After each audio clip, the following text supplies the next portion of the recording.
Assalamualaikum warahmatullahi wabarakatuh. Sebelumnya, permintaan maaf karena eh, karena pengirimannya juga terlalu malam dan saya baru hafal, baru lancar ya walaupun hanya setengah putus-putus. Eh, Video ini sebagai jalur alternatif lain karena pada hari Selasa pada tanggal 25 Februari 2025 mau tes lisan langsung kepada tas tidak bisa karena kepadatan penduduk, kepadatan juga beliaunya juga belum bisa istirahat juga, jadi alternatifnya melewati ini. Baik, langsung saja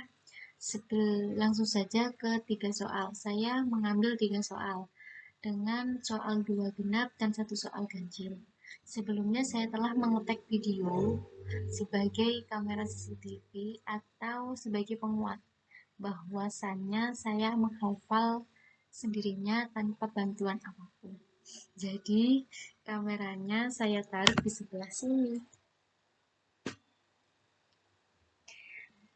Oke, untuk tidak mengolor-ngolor waktu dan juga meminimalisir menit, jadi langsung saja ke contoh soalnya ya. Soal yang pertama adalah soal nomor 2, yaitu jelaskan dengan bahasa Anda bagaimana langkah-langkah yang dilakukan pemerintah Orde Baru dalam menata kehidupan politik negara Indonesia. Jawaban saya, pemerintah Orde Baru dalam menata kehidupan politik negara Indonesia. Yang pertama, pemerintah menerapkan sistem politik otoriter dengan kebebasan berpendapat dan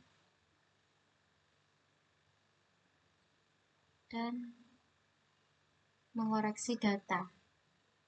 Terus yang kedua, pemerintah membentuk Partai Golongan Karya atau Golkar sebagai partai politik utama yang mendominasi pemilihan umum. Terus yang kedua, pemerintah melakukan pembinaan terhadap organisasi masyarakat dan partai-partai politik untuk memastikan loyalitas pemerintah. Yang keempat, pemerintah mengedepankan pembangunan ekonomi sebagai kekuasaan, sehingga stabilitas politik dapat terjaga. Soal selanjutnya adalah soal nomor 5. Jelaskan dengan bahasa Anda bagaimana krisis ekonomi pada masa akhir Orde Baru. Jawaban saya, krisis ekonomi pada masa akhir Orde Baru pada tahun 1997 sampai 1998 dapat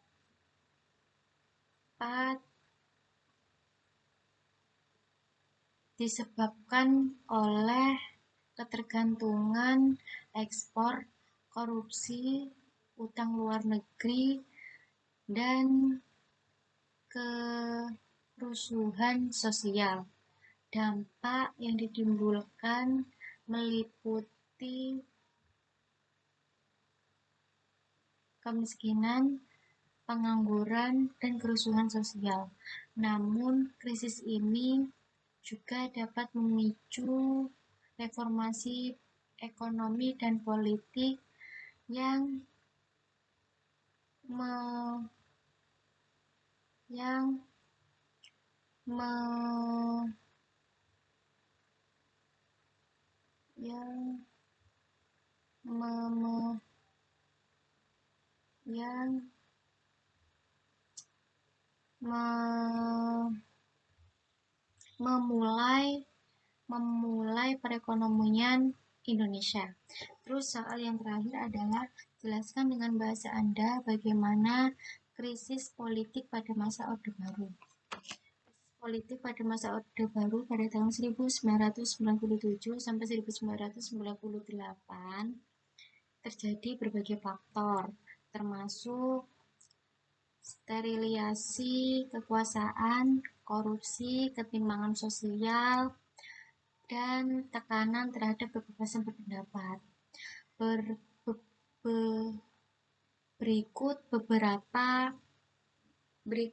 beberapa krisis politik yang utama terjadi. Yang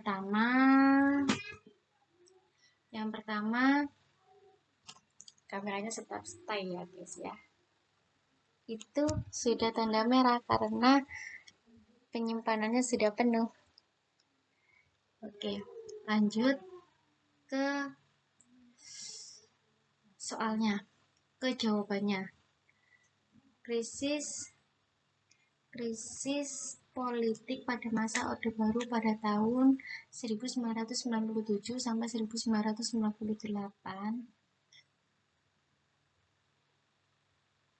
terjadi berbagai faktor, termasuk sterilisasi kekuasaan, korupsi, ketimpangan sosial, dan tekanan terhadap kebebasan berpendapat.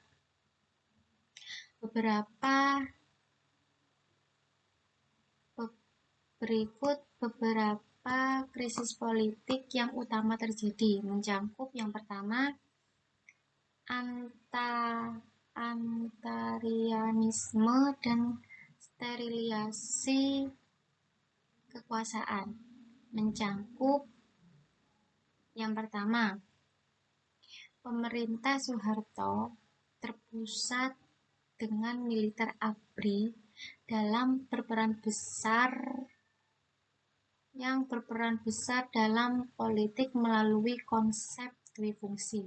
Yang kedua, partai politik terkontrol kuat dengan hanya diizinkan 3 partai yang meliputi pastinya Partai Golkar, PDI, dan P3 atau PPP. Terus yang kedua adalah represi politik dan pelanggaran HAM. Mencakup yang pertama, kritik terhadap pemerintah akan melalui sensor media, penangkapan aktivis, dan penculikan tokoh oposisi.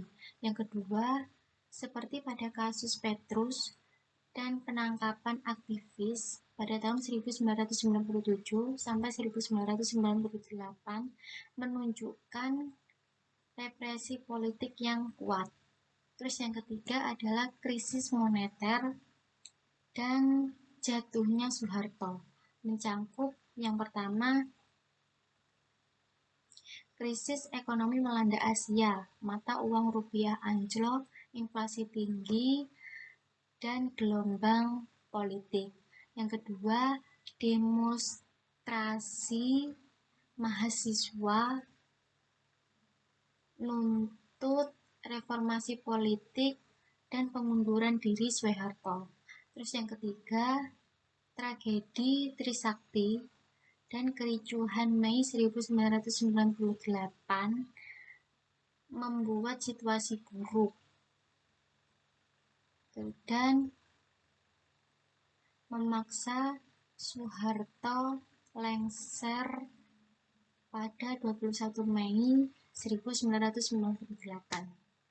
Sekian soal dan jawaban yang saya hafalkan dan murni tanpa bantuan suatu apapun, dan hasil dari dokumentasi di atas, karena itu sudah merah, tandanya kalau penyimpanan saya sudah hampir penuh, dan semoga berdoa saja itu masih bisa menyimpan sebagian.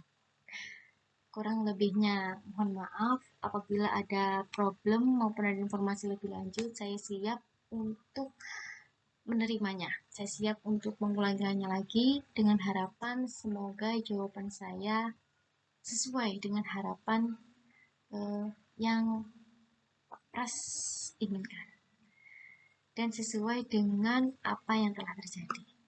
Sekian dari video saya kali ini, dan maaf apabila durasinya sangat panjang karena suatu yang bertele-tele dan juga sedikit lupa-lupa ingat. Kurang lebihnya mohon maaf. Wassalamualaikum warahmatullahi wabarakatuh. Dadah. Terima kasih banyak Pak Tas.